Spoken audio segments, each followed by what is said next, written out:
Subscribe करें और bell दबाएं ताकि कोई खबर रह न जाए।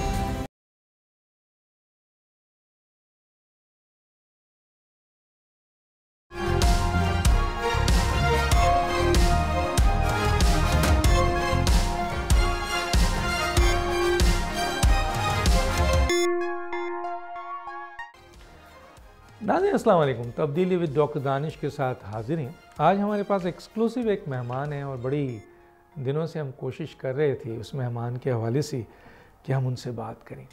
आपका बहुत शुक्रिया सर, आपने मुझे किया। ये जो ब्यूरोक्रेसी है इसकी इस्लाहात की बात की जाती है कि इसमें इस्लाहात होना चाहिए। इसमें चाहूँगा आपका कमेंट्स के इस ब्यूरोक्रेसी की बेहतरी के लिए, इस्लाहात के लिए, और भी मैं इंडिविजुअल इदारों की तरफ आऊँगा, कैसे मुमकिन होगा कि पाकिस्तान में माज़रत के साथ सर एक तो लॉन्ग टर्म पॉलिसी बनती नहीं है।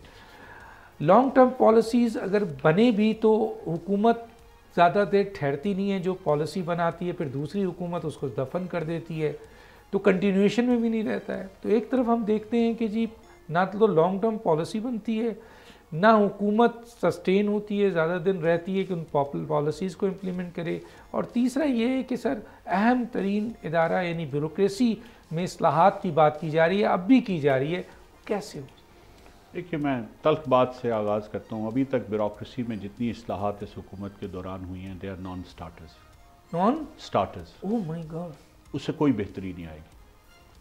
देखिए, बेशुमार चीज़ें ऐसी हैं और ये बहुत मरतबा हुई हैं, बहुत मरतबा इन पे डिस्कशंस भी हुई हैं, और ये वो सियासतदानों की सबसे बड़ी कमज़ोरियाँ हैं जिनकी वजह से आज तक वो इस निज़ाम में कोई कलीदी किरदार अदा नहीं कर सके। हमारी जो ब्यूरोक्रेसी है, फेडरल ब्यूरोक्रेसी जो है, उसका साइज़ इतना बड़ा है, और ये चीज़ें मैं सिर्फ दावों की बुनियाद पे नहीं कह रहा। हमने 13 से 18 के दरमियान एक बाकायदा स्टडी की और उस वक्त की काबीना और जो कोर मेंबर्स थे उनको ये बताया कि एक वजारत में जब एक ख़त वसूल होता है, सेक्रेटरी के नाम कोई भी ख़त आपने लिखा है, किसी उस इदारे ज़ैली अदारे ने उस वजारत के लिखा है, किसी प्राइवेट बिजनेसमैन ने लिखा है, किसी इंटरनेशनल ऑर्गेनाइजेशन ने लिखा है, तो उस ख़त को नीचे जाते हुए और दोबारा वापस सेक्रेटरी की टेबल पे आते हुए एवरेज पे 27 दिन लगते हैं। एक मरतबा वो सेक्रेटरी से additional secretary, joint secretary, deputy secretary, section officer के असिस्टेंट के पास जाता है, फिर वहाँ से उसके ऊपर पहला नोट वो सेक्शन ऑफिसर का असिस्टेंट लिखता है, और फिर ये पूरा सिलसिला। अब दरमियान में एक साहब दौरे पे चले गए, दूसरे मीटिंग पे चले गए, तो वो 2 दिन उनकी टेबल पे इंतज़ार करता रहा। तो जहाँ पे एक ख़त, ये ज़रूरी नहीं है कि जब वो 27 दिन के बाद आएगा तो इस हालत में होगा कि उस पर फ़ैसला लिया जा सके। हो सकता है उसके दरमियान में किसी भी जगह जॉइंट सेक्रेटरी साहब 2 सवाल उस पर रेज़ करके नीचे भेज दें, और फिर जब सेक्रेटरी के पास आए तो वो 3 नए सवाल, क्योंकि हमारे वो ब्यूरोक्रेट्स बहुत कामयाब रहते हैं जो पूरी उम्र कोई फ़ैसला नहीं करते, क्योंकि ये एक हमारे नतीजे पे लोग पहुंच गए हैं कि वो मुश्किल में आते हैं जो फ़ैसले करते हैं, तो फ़ैसला न करें तो ज़िंदगी बहुत अच्छी गुजरती है। फैसिलिटीज़ भी वही होती हैं, पर्क्स और प्रिविलेजेस भी वही होते हैं, गाड़ियाँ भी वही मिलती हैं, और इंटरनेशनल विजिट्स भी वही होते हैं। और अगर फ़ैसला करें तो फिर हो सकता है उस फैसले से किसी को कोई नुकसान हो जाए, किसी के दुम पे पाँव आ जाए, तो वो फिर पूरी उम्र आपके लिए जो हमारे मुआशरे का तरीका। तो पहली बात तो ये है कि जी इतने टीयर्स जो हैं स्टेट के, ये दुनिया में कहीं नहीं है। 5 टीयर्स, और उसके जब आप असिस्टेंट्स के टीयर्स निकालते हैं तो वो तकरीबन 11 बन जाते हैं, तो वो ये मुमकिन नहीं है।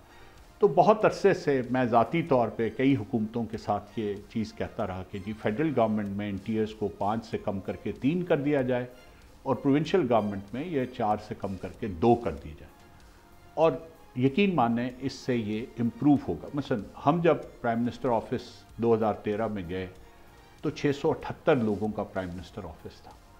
678 सेक्शन ऑफिसर, और जब हमने 18 में छोड़ा तो उसकी तादाद तकरीबन 80 लोग थे। सेक्शन ऑफिसर का कार्डर हमने पूरा ख़त्म कर दिया, क्योंकि मेरा ये दलील मेरी उसकी ये थी कि एक चीज़ जो कोई फेडरल सेक्रेटरी साइन करके भेज रहा है, उसके लिए सेक्शन ऑफिसर और डिप्टी सेक्रेटरी की ज़रूरत नहीं है। वो मिनिमम लेवल जहाँ पे उसको एग्जामिन होना चाहिए, पहले तो सेक्रेटरी को खुद देखना चाहिए और फैसला करना चाहिए प्राइम मिनिस्टर के मशवरे से कि ये ठीक है या नहीं है, या फिर उसको, बिल्कुल सही, तो जॉइंट सेक्रेटरी। तो ये बहुत सी चीज़ें ऐसी हैं। तो पहली बुनियादी जो रिफॉर्म है वो साइज़ को कम करनी। फिर आपकी बेशुमार वजारतें ऐसी हैं जो बिल्कुल टोटली इररेलेवेंट हैं, जिनका वफाक के कारोबार से अब कोई ताल्लुक नहीं, उनको ख़त्म होना चाहिए। आपके हज़ारों, देखिए साइंस एंड टेक्नोलॉजी एक बहुत ही पाकिस्तान की, आप यकीन माने जिसको वजारत साइंस एंड टेक्नोलॉजी दी जाती है, वो वज़ीर आके वज़ीर आज़म से लड़ाई करता है कि आपने मुझे कहाँ भिजवा दी। आपने कभी ये सुना है कि उसके नीचे 38 ज़ैली अदारे हैं? ओह माय गॉड।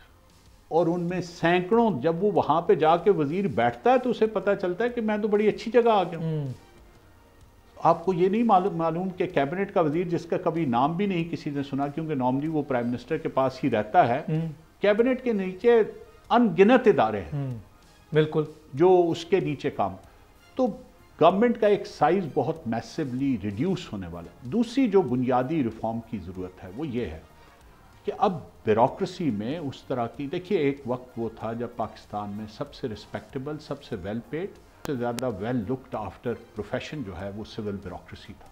बिल्कुल। तो जो टॉप एलीट थी वो ब्यूरोक्रेसी में आती थी। अब बैंकिंग आ गई है, अब प्राइवेट बिजनेस आ गया, अब इंटरनेशनल कॉरपोरेट्स आ गई हैं, अब वकला की फर्में आ गई हैं, इंटरनेशनल भी हैं, लोकल भी हैं, और बेशुमार ऐसे जुडिशरी आ गई है, उसकी प्रोमिनेंस बढ़ गई है, जर्नलिज्म आ गई है, उसमें बेशुमार लोग बहुत रिसर्चर्स के तौर पे भी बहुत मुशाहरे उनको मिलते हैं। तो अब ब्यूरोक्रेसी की वो पिवटल पोजीशन नहीं रही जिसमें उन जो सबसे बेहतरीन टैलेंट जो है वो उधर अट्रैक्ट नहीं होता। लिहाजा बहुत सी चीज़ें ऐसी हैं, और फिर स्पेशलाइजेशन का दौर आ गया, उससे भी बढ़कर चेंज हो गया, गवर्नमेंट का फोकस चेंज हो गया। गवर्नमेंट अब बिगेस्ट एनेबलर नहीं रहा। गवर्नमेंट अब सिर्फ उसका एक काम है कि उसने लोगों को, प्राइवेट सेक्टर को इनेबल करना है वो काम करने के लिए। एक बड़ी हुकूमत एक अच्छी हुकूमत नहीं होती, और दुनिया अब ये बिलीव करती है कि हुकूमत वही है जो छोटी हो मगर इफेक्टिव हो, लीन बट एफिशिएंट। ये एक टर्मिनोलॉजी है जो इस्तेमाल होती है। और मेरिट को कहाँ रखेंगे सर? मेरिट तो हर सूरत में नहीं। मसला ये है कि अब आपको ब्यूरोक्रेसी में थोड़ा सा इसको ज़्यादा कंपेटिटिव करना। सिर्फ एक इम्तहान की बुनियाद पे आप आखिर तक पूरी निज़ाम को नहीं देखें। इसको आपको बेहतर ट्रेन भी कराना पड़ेगा। इसके लिए आपको प्राइवेट सेक्टर का कंपटीशन भी अंदर लाना पड़ेगा। आपको ये जो एक सिविल, मेरी जो अपनी सर्विस थी पाकिस्तान एडमिनिस्ट्रेटिव सर्विस, जिसके लिए तमाम तर पोजीशंस का तकरीबन 66% रिज़र्व है, 2/3, मेरा नहीं ख्याल कि ये निज़ाम अब काबिल अमल है।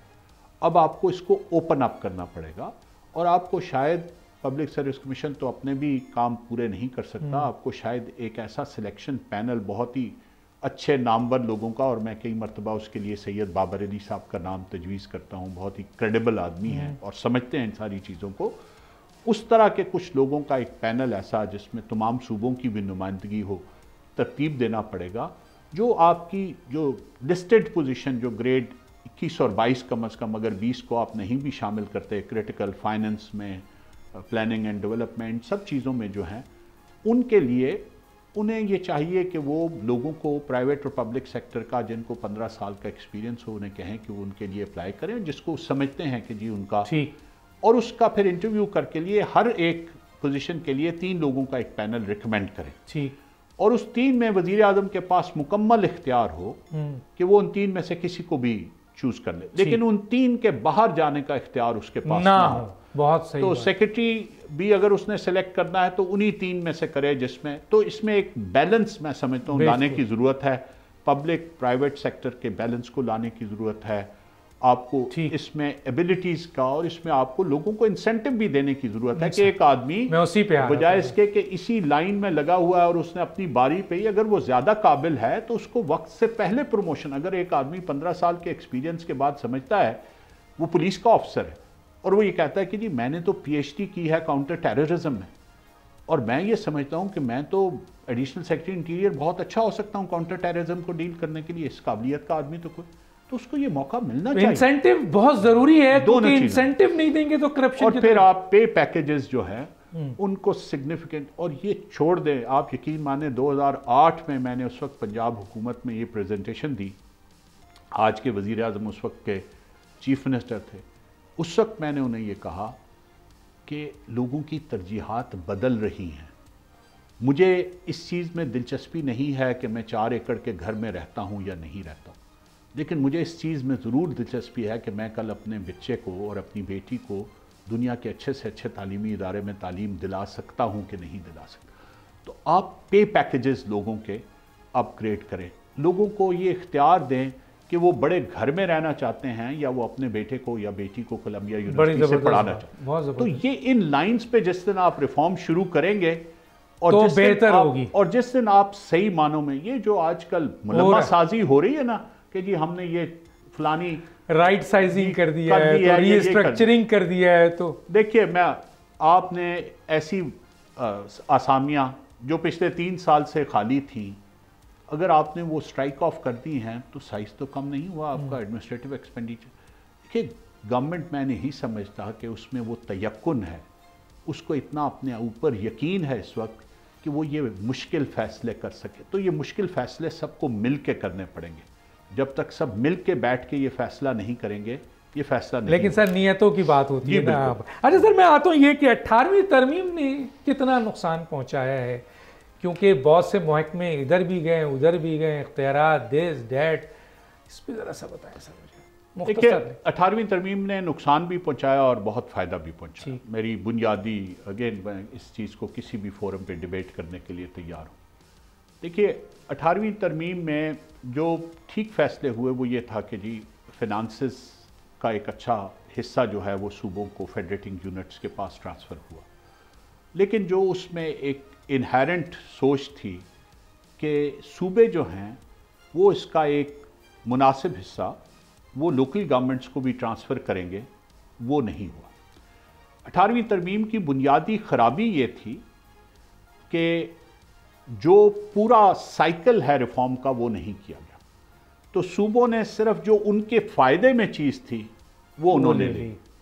देखिए पीपल्स पार्टी हमेशा से स्ट्रॉन्ग फेडरेटिंग यूनिट्स की हामी रही है, और ये कोई ढकी छुपी बात नहीं, सबके इल्म में है। लेकिन स्ट्रॉन्ग फेडरेटिंग यूनिट्स उसी वक्त मुमकिन है जब आप स्ट्रॉन्ग लोकल गवर्नमेंट्स भी बनाएंगे, और फिर जब एक ऐसे सूबे में या पंजाब और सिंध की दो मैं ख़ास तौर पे सूबों की मिसाल देता हूँ, और फिर कुछ शहर बलूचिस्तान और सरहद में भी ऐसे हैं, केपी में भी, खैबर पख्तूनख्वा में भी ऐसे हैं, जहाँ पे ये मुमकिन ही नहीं है कि पंजाब में एक सेक्रेटरी लाहौर में बैठ के राजनपुर के लोगों के मसाइल का फ़ैसला कर सके। तो ये निज़ाम तो अमलदारी के काबिल नहीं है। तो सिर्फ वफाक से सूबे तक लाने में तो आपने अपना इख्तियार बढ़ा लिया, लेकिन इख्तियार आपने लोगों तक नहीं पहुंचाया। और जब तक लोगों तक इख्तियार और वसाइल नहीं पहुंचेंगे उस वक्त तक हमारा मुल्क ख़तरे से बाहर नहीं होगा। ना मजबूत वफाक ज़मानत है इस चीज़ की कि मुल्क बहुत महफूज हो गया है, और ना ही ज़रूरत से ज़्यादा मजबूत फेडरेटिंग यूनिट्स इस चीज़ की ज़मानत। निज़ाम सिर्फ वही तवाना होता है जिसमें लोगों के हुकूक जो हैं उनको ज़्यादा से ज़्यादा सिक्योर किया जाए, और यहाँ ये नहीं, यहाँ पे ये नहीं। दूसरा जो उसमें सबसे बड़ी ये हुई कि ये तय था कि जो सब्जेक्ट्स आपने सूबों को ट्रांसफ़र कर दिए हैं वो वफाक से ख़त्म कर दें। लेकिन हमारी जो ब्यूरोक्रेसी है यहाँ पे, फिर मैं समझता हूँ कि फिर यहाँ पे सियासतदान की जिम्मेदारी कम और ब्यूरोक्रेसी की ज़्यादा है। ब्यूरोक्रेसी ने एक वजारत भी ख़त्म नहीं होने दी। एक वजारत नाम तब्दील किए और दोबारा से उसको मतलब वो पुरानी शराब नई बोतल में डाल के दोबारा पेश कर दी, और काबिलियत ना होने की, यहाँ पे नाअहली, आप पहले कह रहे थे नाअहली है या वो है, तो यहाँ पे नाअहली सामने आई, और फिर सियासतदानों ने उस नाअहली की वजह से उस पुरानी शराब को नई बोतल में एक्सेप्ट कर लिया। तो नतीजा ये निकला कि वफाक इसलिए तमाम इतने बड़े क्राइसिस का शिकार हो गया जो आज हम रोज़ देखते हैं कि उसके पास वसाइल नहीं हैं और ज़िम्मेदारियाँ बहुत हैं, बल्कि साइज़ अगर आप देखें तो हमने वफाक का 18वीं तरमीम के बाद मज़ीद बढ़ाया है। मैं अभी छोटी एक फिर मिसाल देता हूँ। मैं अभी गया, जब वज़ीर निजकारी था तो कुछ दिन के लिए मुझे इंटर प्रोविंशियल कोऑर्डिनेशन IPC का भी चार्ज दिया गया, तकरीबन 6 हफ्ते के लिए। तो जब मैं वहाँ पे गया तो मुझे पता चला कि उस वजारत में एक सेक्रेटरी है और 3 एडिशनल सेक्रेटरी हैं और बेशुमार जॉइंट सेक्रेटरीज़ हैं। मैंने उनसे पूछा कि ये लोग करते क्या है, मुझे जॉब डिस्क्रिप्शन। क्या आप मानेंगे कि उस 6 हफ्ते के दौरान मैंने उसको 136 से उठा के 27 अफराद थे, और किसी, आप यकीन माने, वो 27 अफराद भी नहीं चाहिए। मैंने रिकमेंडेशन ये दी, फॉर्मली लिख के प्राइम मिनिस्टर को भिजवाई कि जब आपने एक CCI का अलहदा सेक्रेटेरिएट कायम कर दिया है और आइन के तहत अब जो सूबों के दरमियान कोऑर्डिनेशन का काम है वो काउंसिल ऑफ कॉमन इंटरेस्ट का काम है, तो फिर IPC की वजारत की ज़रूरत नहीं है। ये पाकिस्तान स्पोर्ट्स बोर्ड चलाने के लिए या क्रिकेट कंट्रोल बोर्ड चलाने के लिए या हॉकी फेडरेशन चलाने के लिए आपको एक अलहदा वजारत नहीं चाहिए। ये एक जॉइंट सेक्रेटरी लेवल का आदमी किसी भी जगह बैठ के ये छोटे मोटे काम कर सकता है। तो इस वजारत को ख़त्म कर दिया। वो वजारत आज भी कायम है। वो वजारत, आप ये सोचें कि जी जिसका मतलब CCI एक इतना पावरफुल इदारा है कि अगर CCI आज चाहे, और CCI में आप कोई अहल ऐसे आप वज़ीर ऐसे लगाएं जो तजर्बाकार हों और जो मतलब वाक़यातन सूबों के दरमियान एक पुल का काम करना चाहते हैं और उसको ऐसा सेक्रेटरी और ऐसे स्टाफ दें, तो CCI एक ऐसी वजारत है जो इस मुल्क के फेडरेशन और सूबों के दरमियान बेशुमार मसाइल का हल पेश निकाल सकती है। और सकती ये है। आईनी फोरम है, आईनी फोरम है। लेकिन हमने उसको काउंटर बैलेंस किया हुआ है with the ministry of IPC। ठीक। तो ये जब तक इस तरह की बेसिक रिफॉर्म्स नहीं होंगी, मैं समझता हूं कि वफाकी हुकूमत की वजारतों की तादाद 15 से ज्यादा नहीं होनी चाहिए। अभी भी आप 36 लेकिन सर अपना पढ़ रहा था, कायद आज़म ने तो सिवाय 5 मेरा ख्याल है वजारत के अलावा सारी सूबों को दी थी। जी वो बिल्कुल ठीक है, लेकिन उसके बाद हुकूमत की बहुत सी जिम्मेदारियों में बहुत सा इजाफा हो गया। मसलन अब तखफीफ गुर्बत है। फवाद साहब मैं यहाँ रुकूंगा। नाज़रीन, फवाद साहब हमारे साथ हैं, एक छोटा सा ब्रेक लेंगे, फिर वापस आते हैं।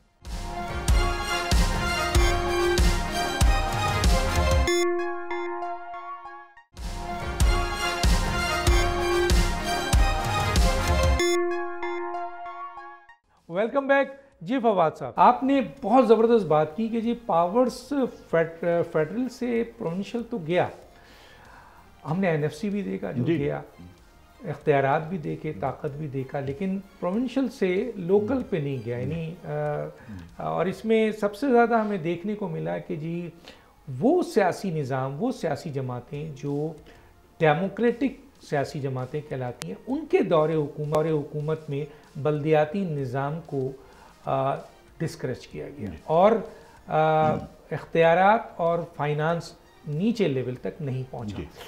तो आपने एक बहुत बड़ी खराबी 18वीं तरमीम, जो कि अगर ये ऐसा होता जैसा आप चाह रहे हैं तो होता। लेकिन सर ये बताएं कि हमारे यहाँ दुनिया में हम देखते हैं एडमिनिस्ट्रेटिव लेवल पे सूबे, अभी आपने एक जुमला कहा जिसको मैंने पकड़ा कि लाहौर में बैठकर एक IG अगर राजनपुर का मसला हल नहीं कर सकता है, तो फिर क्या ये लाहौर में बैठकर एक पूरा सूबा 62 सिंध, बलूचिस्तान, उसके अंदर एडमिनिस्ट्रेटिव सूबे नहीं बनने चाहिए? ये मुल्क के लिए बेहतर नहीं है सर? दुनिया में हम देख रहे हैं मल्टीप्लाई हो रहे हैं, पाकिस्तान में नहीं बनते। जी ये सूनर लेटर डॉक्टर साहब, जवाब तो मेरा ये है कि आपको करना पड़ेगा आज नहीं, तो ये राइटिंग ऑन द वॉल है आपके लिए। आप इस वक्त 25 करोड़ तो आपकी तहरीरी आप मानते हैं कि हैं, एक्चुअल आबादी उससे ज़्यादा है, तो आपको ये करना पड़ेगा। आप दुनिया के 110 मुल्कों से बड़ा सूबा पंजाब है, 110 मुमालिक से ज़्यादा आबादी के तनासुब से इससे छोटे हैं, तो ये आपको करना पड़ेगा। इसी तरह कराची आप देख लें, आपने 25 मिलियन की आबादी इसकी मानी है पिछले अपने सेंसस में, लेकिन इसमें वो लोगों को शुमार नहीं किया जो इस यहाँ पे मुस्तकिल, जिनकी सकूनत उस वक्त तक नहीं थी, या जिन्होंने कह दिया कि हम मुस्तकिल नहीं, अभी हम आए हैं। तो अगर वो करें तो शायद आप सर ये सियासी भी है, अब ये एक मैं और बहुत अहम बात, ये जो हमारा लोकल गवर्नमेंट्स को हमने फाल जो नहीं होने दिया, ये भी एक इंतहाई खौफनाक, मैं समझता हूँ, फेलियर ब्यूरोक्रेसी की और सियासतदानों के गठजोड़ की है। ये इख्तियारात गठजोड़ है। जी बिल्कुल, ये बिल्कुल गठजोड़ है। और ये पाकिस्तान में अगर आज आप बेसिक रिफॉर्म में वाक़यातन इंटरेस्टेड हैं तो सूबों के बनाने में उसके लिए तो शायद सियासी हकीकतें और दूसरी चीज़ें एक बड़ा स्टेप है जिसमें आपको पूरी कौम को भी लेके चलना पड़ेगा और देखना, क्योंकि हमारे कुछ फॉल्ट लाइंस भी ऐसी हैं जिसको शायद इस वक्त हमें छेड़ना मुनासिब ना हो और उसके लिए किसी मुनासिब वक्त का इंतज़ार करना पड़े। अगरचे जो दलेर और फैसला साज सियासतदान और जो जिनको आप कहते हैं स्टेट्समैन जो होते हैं, वो सबसे मुश्किल फैसले सबसे मुश्किल वक्त में करते हैं। ये तारीख का हिस्सा है, बशर्ते कि वो सही रास्ते से भी तो आए हों। बशर्ते कि वो सही जी, ये तो कहने की ज़रूरत नहीं। सो आपको ये बहरहाल करना पड़ेगा। मेरी ये ख्याल है कि जी आपको पहले स्टेप के तौर पे ये इंश्योर करना चाहिए कि जो आपकी आइन में जो लोकल गवर्नमेंट से मुतालिक है, आइन की मेरे ख्याल है 140 है, 140 आर्टिकल 140 है, उस आर्टिकल 140 को इम्प्लीमेंट किया जाए। नहीं, उसमें असल में वो तफसील नहीं है जो मजबूर करे सूबों को कि वो उसको थोड़ा सा डिटेल करना पड़े, तरमीम उसमें चाहिए, उसमें तरमीम लेकिन चाहिए। सर सुप्रीम कोर्ट ने इसके ऊपर बड़े वजाहती आपने फैसले भी दिए हैं, वो भी इम्प्लीमेंट नहीं हो रहे। देखिए सुप्रीम कोर्ट जब इन अशिया में, इन चीज़ों में आती है ना, जहाँ पे मैं फिर कहता हूँ ना ये प्योरली इंतज़ामी नोयत, तो ये बाइंडिंग इस हद तक होंगे और वो फैसले जो भी हैं वो जिसको कहते हैं स्पीकिंग जजमेंट्स नहीं हैं, those are judgements which are elaborative. तो उसमें फलसफा बहुत लिखा हुआ है, उसमें बहुत सी चीजें ऐसी कही गई हैं। लेकिन मुझे टाइम चूंकि कम है, आपने बिल्कुल सही कहा। मुझे जरा बताइए, बिहार की रिस्ट्रक्चरिंग की जो मईशत की मेन रीढ़ की हड्डी है जिसके ऊपर हम डिपेंड कर रहे हैं टैक्स कलेक्शंस के हवाले से, इसकी रिस्ट्रक्चरिंग की बात की जा रही है, कुछ नजर आता है सर? थोड़ा सा क्वेश्चन बहुत ज्यादा है सर, मैं PIA पे भी आऊंगा, आप कभी कहेंगे तो फिर दोबारा आ जाएंगे आपके पास, क्योंकि चीजें प्रॉपर देखिए हमारा टैक्स का निज़ाम मैं समझता हूँ एक वर्किंग सिस्टम है ही नहीं, कभी रहा भी नहीं है और शायद इसको कभी बनाने फोकस बहुत कई सालों से है और मजबूरन है। मैं आपको बड़ी ईमानदारी से ये बता रहा हूँ, क्योंकि इंटरनेशनल ऑर्गेनाइजेशंस अब आपको मजबूर करती हैं। मुल्कों में, मुख्तलिफ मुल्कों में जहाँ से आपको इमदाद मिलती थी, वहाँ पे लोग ये कहते हैं कि जी आप हमारे टैक्स पेयर्स के पैसे इनको क्यों देते हैं जब ये अपने लोगों से कलेक्ट नहीं करते हैं। बिल्कुल, लेकिन जब तक आप फोकस ठीक नहीं करेंगे, और मुझे इजाज़त दीजिएगा मैं 1 मिनट लूँगा। देखिए हुकूमत का काम सिर्फ टैक्स कलेक्शन नहीं होता, हुकूमत का काम रीडिस्ट्रीब्यूशन ऑफ वेल्थ भी होता है। टैक्स इसलिए नहीं कलेक्ट किया जाता कि एक ब्लोटेड हुकूमत के अखराजात चलाए जाए, टैक्स इसलिए कलेक्ट किया जाता है कि ज़्यादा अमीर लोगों से लेके जो मुआशरे के महरूम तबके हैं उन तक बांटा जाए और उनको इस काबिल बनाया जाए कि आहिस्ता आहिस्ता वो टैक्स देने के काबिल, दुनिया में होता है जिस तरह पूरी दुनिया। हमारी जो सबसे बड़ी फेलियर है 77 साल की, वो ये है कि हमने उस उमरा के तबके को, उस इलीट को प्रोटेक्ट किया है at the cost of the common tax payer. मैं उसमें शामिल हूँ, मैं बिल्कुल ये खुदा न खास्ता ना समझिएगा कि मैं बाकी सब लोगों पे उंगली उठा रहा हूँ। वो हज़रत अली का कहना है कि जब आप किसी की तरफ एक उंगली उठाते हैं तो 4 उंगलियां आपकी तरफ इशारा करी होती। तो मैं बहुत खौफ आता है मुझे इस बात से, लिहाजा मैं बार बार ये कहता हूँ। सो हम लोग भी उस इलीट में शामिल हैं जिसको पिछले 77 साल में प्रोटेक्ट किया गया है at the cost of common man. क्योंकि अगर हमसे टैक्स प्रॉपर लिया जा रहा होता, अगर पाकिस्तान के जो मराआत याफ्ता तबके हैं उनसे टैक्स लिया जा रहा होता, तो फिर आपको अक्रॉस द बोर्ड तेल पे 60 या 65 रुपए फ़ी लीटर न लगाना पड़ता। शायद फिर आपकी बिजली में 72 रुपये में से 36 रुपये जो है वो टैक्सेस के मुख्तलिफ, या 26 रुपये मुख्तलिफ टैक्सेस के ना होते। और जब ये ना होते तो फिर आपकी शायद मईशत भी इससे बहुत ज़्यादा मजबूती। तो हमने एक इतनी बड़ी खराबी इस निज़ाम में पैदा कर दी। जानबूझ के सर हमने FBR को कमज़ोर रखा है। जी बिल्कुल रखा है, इसलिए कि अगर FBR मजबूत हो जाए, इंडिपेंडेंट हो जाए, ताकतवर हो जाए, तो वो अशराफिया जिसमें हुकूमत के अहम तरीन लोग भी शामिल हैं, कानून साज इदारों के अहम तरीन लोग भी शामिल हैं, उनके लिए मसाइल हो जाएगा। आपके इस मुल्क में ऐसे दौरे हुकूमत भी आए हैं जहाँ पे FBR आउटसोर्स रहा है। कुछ लोगों को ये इख्तियार दे दिया गया था कि वो ये फैसले करें कि FBR को कैसे चलना है।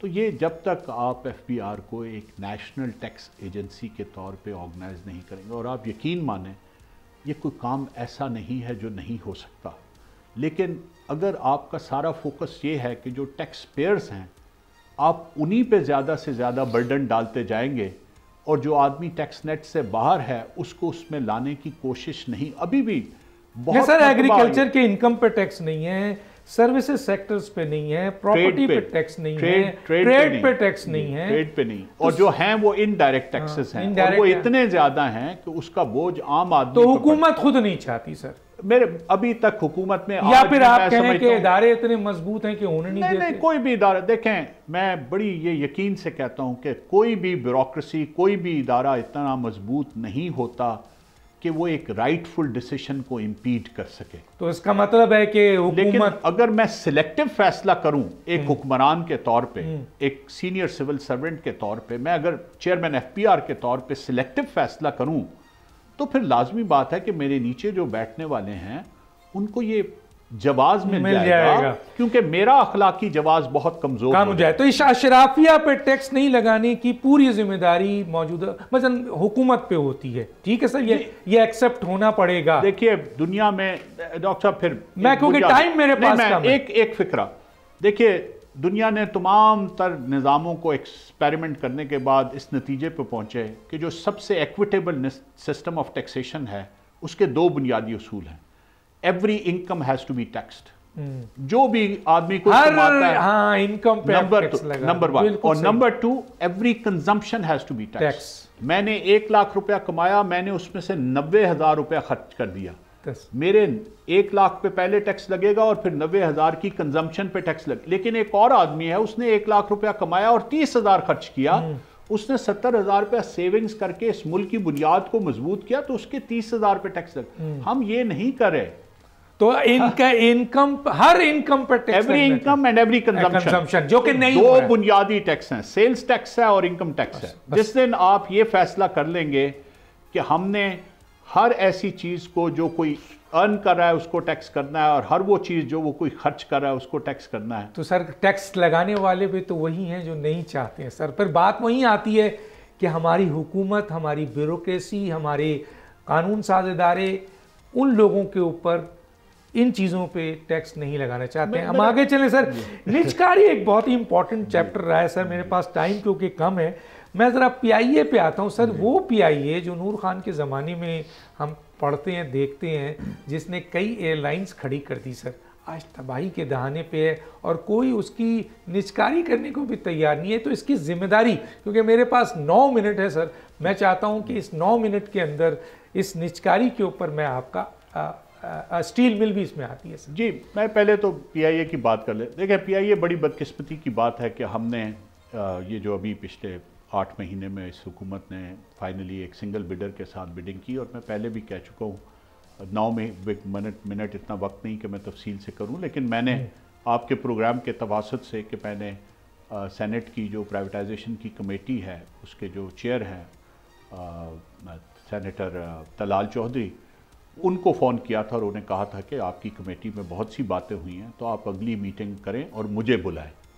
तो मैं आपको PIA वॉलंटरी, आप जी, मैंने वॉलंटरी उनको कॉल करके कहा है कि मुझे बुलाएं ताकि सबके सामने सारी चीज़ आ सके। तो उन्होंने मुझसे वादा किया है कि वो जल्दी वो करेंगे, तो तफसीलन वहाँ पे बात होगी। लेकिन यहाँ पे मैं आपको ये बताऊँ कि हमने वो पूरा प्लेटफॉर्म 4.5-5 माह के अरसे में तैयार कर दिया था, जिस पे PIA की प्राइवेटाइजेशन का तमाम तर, जिसको कहते हैं स्पेड वर्क, वो मुकम्मल था। फिर चूँकि आखिरी 10 हफ्ते में हमें इलेक्शन कमीशन ने रोक दिया प्राइवेटाइजेशन करने से, तो हम उसको अपने तकमील तक नहीं पहुंचा सके। तो जब हमें ये हुक्म आ गए इलेक्शन कमीशन की तरफ से कि आपने ये नहीं करना, तो फिर मैंने कॉन्शियसली बहुत सी ऐसी चीज़ों को प्रिपेयर करके रख दिया, लेकिन उन पे अप्रूवल्स कैबिनेट की या कैबिनेट कमेटीज़ की नहीं ली, ताकि जो नई हुकूमत आए वो मेरे किसी फैसले की वजह से मजबूर ना हो, और नए हुकूमत को पूरा मौका मिले कि वो अपनी मर्जी के मुताबिक उसमें कोई तब्दीली तरमीम चाहती हैं।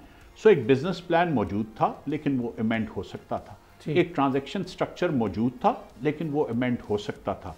एक बिडिंग के डॉक्यूमेंट्स तैयार थे ताकि इनके 6 महीने ज़ाया ना हो, लेकिन वो बिडिंग डॉक्यूमेंट्स कैबिनेट ने या कैबिनेट कमेटी ऑन प्राइवेटाइजेशन ने फाइनल अप्रूवल के प्रोसेस से इसीलिए नहीं गुजारे थे कि ये आए तो ये देख लें कि क्या करना। सो ये जो सेनेट की कमेटी में हुकूमत का मौक़िफ़ आया सामने कि जी हम मजबूर थे कि वो जैसा, ये बिल्कुल दुरुस्त नहीं है, ये बिल्कुल गलत है। और मैं सेनेट कमेटी में जाके इसको साबित करूंगा उन तमाम, क्योंकि इनकी टाइमलाइंस मौजूद हैं। बदकिस्मती की बात यह है कि जो मैंने किया उसकी भी टाइमलाइंस मौजूद हैं कि मैंने क्या क्या किया। हाँ, मैंने इनका काम बहुत आसान कर दिया, मैंने 281 अरब रुपए का कर्जा रीशेड्यूल कर दिया था, बैंकों का एग्रीमेंट उस पर हासिल कर लिया था, साइन इनके वक्त में हुआ, लेकिन वो तमाम रीस्ट्रक्चरिंग जो है उस रीप्रोफाइलिंग लोन की 26.5% जिस पे बैंक मुनाफा ले रहे थे उसको 12% पे कैप कर दिया था।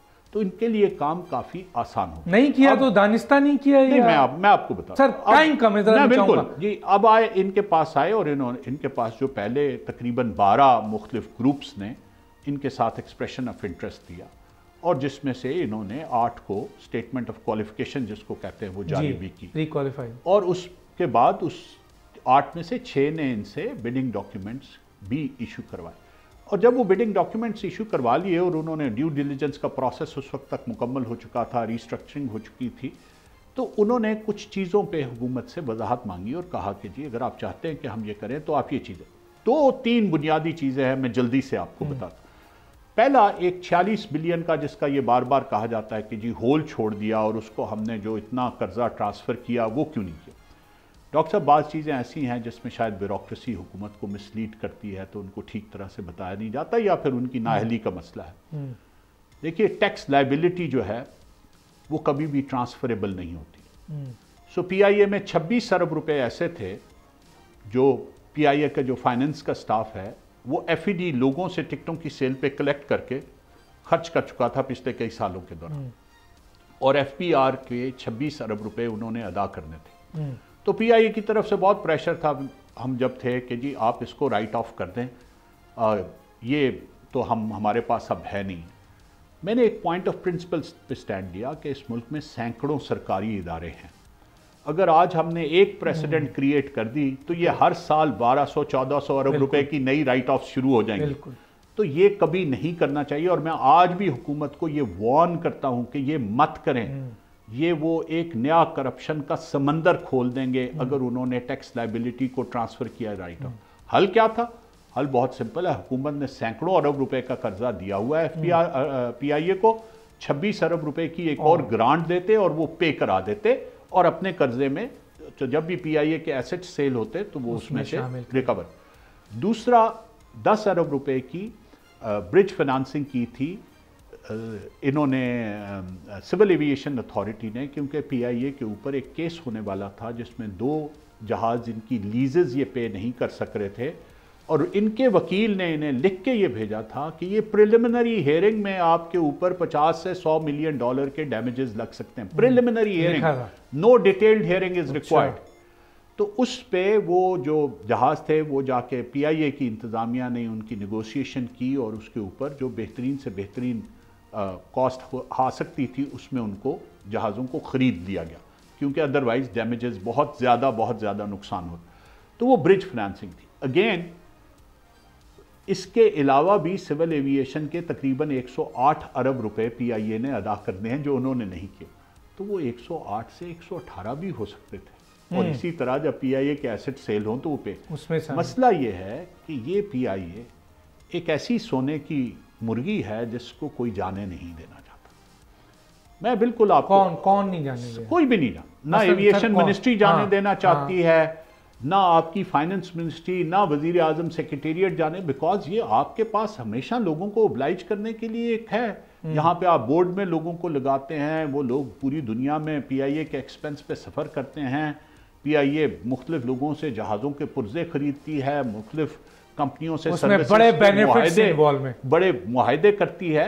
तो ये देखिए बुनियादी सोने की मुर्गी, सर मैं बिल्कुल क्लोज पे जिसको हम बिल्कुल जिसके गला हमने दबा दिया हुआ है। मेरी ये दरख्वास्त है कि दोबारा से उन्हीं लोगों को जिन लोगों ने इसमें इंटरेस्ट किया था उनको इंगेज किया जाए, उनके ये इश्यूज हल किए जाएं और हुकूमत अपना कम से कम रोल रखे प्राइवेटाइजेशन। जो तीसरा बड़ा इशू प्राइवेट इन्वेस्टर्स का था वो ये था कि हुकूमत एक फैसला साज रोल चाहती थी पोस्ट प्राइवेटाइजेशन भी, और कोई भी प्राइवेट इन्वेस्टर ये नहीं चाहेगा। तो ये 3 चीजें आप फैसला कर दें। पीआईए आज भी आखिरी जुमला सर मेरा कि ये जुमला लिख लूंगा क्योंकि बहुत सारे इश्यूज हैं जिसमें पावर सेक्टर भी था, जिसमें आपके कोल विजन भी था, मैं किसी और स्टेज पे करूंगा जब चीज लेकिन एक आखिरी जुमला के पीआईए की तबाही के ज़िम्मेदार पीआईए के अपने बोर्ड ऑफ गवर्नर्स, उनके चेयरमैन, या सिर्फ हुकूमत इसमें जो पॉलिटिकल इसमें? बिल्कुल सर 30 सेकंड में आपको मैं ये कहूँगा जी, इसलिए हुकूमत है क्योंकि बोर्ड का तयन वही करती है। तो जब मैं लगा रहा हूँ, जब वज़ीर आज़म किसी को बोर्ड का चेयरमैन लगा रहा है और बोर्ड के मेंबर्स का तयन कर रहा है, तो फिर वो ये नहीं कह सकता मैं एक ही स्टेडफास्ट प्रिंसिपल पे खड़ा हूँ कि जिस आदमी के पास आखिरी इख्तियार है, आखिरी जिम्मेदारी भी उसी की होगी। तो अगर वज़ीर आज़म ने बोर्ड्स की सिलेक्शन की है और बोर्ड्स का तकर्रुर किया है, तो फिर उस बोर्ड के आगे जितने भी आमाले बद हैं वो उस वज़ीर आज़म के हिस्से में आएंगे। और आमाले बद मौजूद हैं बोर्ड के चेयरमैन से लेके मेंबरान तक। जी बिल्कुल हैं। कॉन्फ्लिक्ट ऑफ इंटरेस्ट सबसे बड़ा आमाले बद होता है किसी भी पब्लिक ऑफिस होल्डर के लिए। आप उसको बैठा दें, अगर एक ऐसे आदमी को आप उस बोर्ड में नॉमिनेट कर दें जिसका से पीआईए पे $11 मिलियन का मुकदमा चल रहा है और वो पीआईए से $11 मिलियन लेने का तलबगार है, और आप उसको बोर्ड पे अपॉइंट कर दें, तो क्या वज़ीर आज़म? तो ऐसे लोग अपॉइंट हुए हैं सर जिसके कॉन्फ्लिक्ट ऑफ इंटरेस्ट है। फवाद हसन, फवाद साहब बहुत शुक्रिया आपका, आपने अपना कीमती वक्त दिया। हालांकि आप एक बहुत अहम आपके इजलास में, मीटिंग्स में आए हुए थे कराची, हमें बड़ा मौका मिला और हमने आपसे बहुत अहम तफसीली बातचीत की। हालांकि बहुत सारे सवालात और बहुत से इश्यूज हैं, मैं किसी वक्त आपको फिर तकलीफ दूंगा। नाज़रीन, ये थे फवाद हसन फवाद साहब, और आज हमारी खुशकिस्मती कि इनकी मौजूदगी से बहुत अहम तरीन सवालात पाकिस्तान के निज़ाम और बेस के हवाले से आपने खुद सुने हैं, लेकिन बहुत और इश्यूज़ थे। हम किसी स्टेज पे फवाद हसन फवाद को दोबारा दावत देंगे इंशाल्लाह। उस वक्त तक के लिए हम आपका शुक्रिया अदा करते हैं। टॉक दानिश को का वक्त ख़त्म हो जाता है, तब्दीली का। टॉक दानिश के याद दीजिए, अल्लाह हाफ़िज़।